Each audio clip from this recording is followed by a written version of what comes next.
Welcome back. On Mondays, we focus our attention on Sheboygan County in partnership with the team at the Sheboygan Sun. And so joining us, as she does every Monday, Tara Jones, the web editor at the Sheboygan Sun. Tara, thanks so much for being with us today. Happy Halloween to you. Happy Halloween. We are feeling festive here. Yes, I love your festive colors. Okay, so the first topic is a change coming to Sheboygan middle schools when it comes to sex education. What is this change that the board decided? Yeah, absolutely. So at last week's meeting, so it was the October 25th meeting, they had up for action some additions to their human growth and development course, which is again just their sexual education course, that 7 to 10 day program for middle schoolers. The addendums on there were quite a few topics, but the main one that received a lot of public input in the meeting was adding some definitions on gender identity, gender expression, and sexual orientation. So again, there were quite a few people that came there to show up to talk to the public comment, both for and against. They ended up approving that on a 6-3 vote, so their sexual education courses will now include some of those terminologies and some of that literature. And again, that is an option to opt in or opt out for parents, but just highlighting some of the changes. So they've determined what's going to be in, and they give the parents the right to take it. Yep, absolutely. Okay.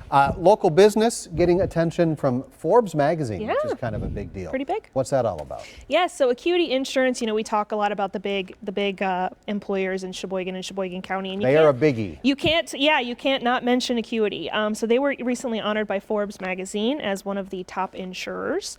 So they came in at 13th for private home ownership and 23rd for auto insurance, and these are out of thousands of insurance companies across the nation. So a pretty big honor for our little Sheboygan-based, not so little company. Nothing to do with the flag.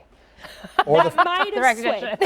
Also a phenomenal place to work, I hear. If you're lucky enough I to hear get that too. hired. I just enjoy driving by it too. So Certainly stands out right by the interstate there. All right, speaking of Sheboygan County and the real estate there, I mean, obviously world-class golf courses in Sheboygan County. And the real estate has gotten, I mean, I fit golf into this conversation. She can do it with anything.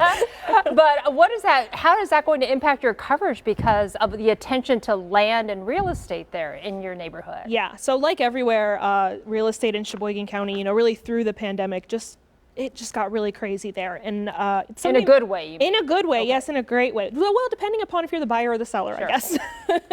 And so again, in our coverage, one of the things we don't get to talk about a lot is our extensive real estate coverage. And coming up at the end of the month here, what we like to do is recap the top 5 most expensive homes sold in the county for that month. So you can go on Zillow, Redfin, Realtor.com, all of those are tracked really, really well. So we just kind of like to go through and put together really that snapshot of what real estate looks like in Sheboygan County. And throughout the week, we also do, every single week, we have a Tuesday home tour to feature some homes, those really standout homes, the lake views, all of those, the golf course views. And then also on Thursdays, we do a newly listed, which kind of is more of your family homes, your starter homes. So again, just a lot of really interesting and cool real estate content that we like to highlight there on our website. Love it. A lot of ways to lure people to move to Sheboygan County by showing them the wide range of things. We do what we can.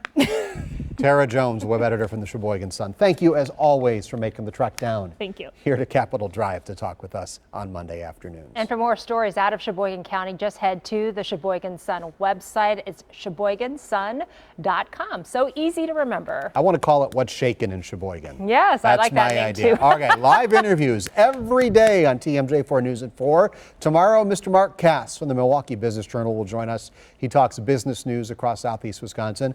Wednesdays, we do the Kenosha of the Week in partnership with our friends at Kenosha.com. And then on Thursday, we focus our attention on Racine County for our Racine Roundup. And then on Fridays, Lance Allen and Chuck Freeman of iHeart Radio preview some of the key matchups happening in week 3 of high school football playoffs. Getting closer to Camp Randall every week. Okay.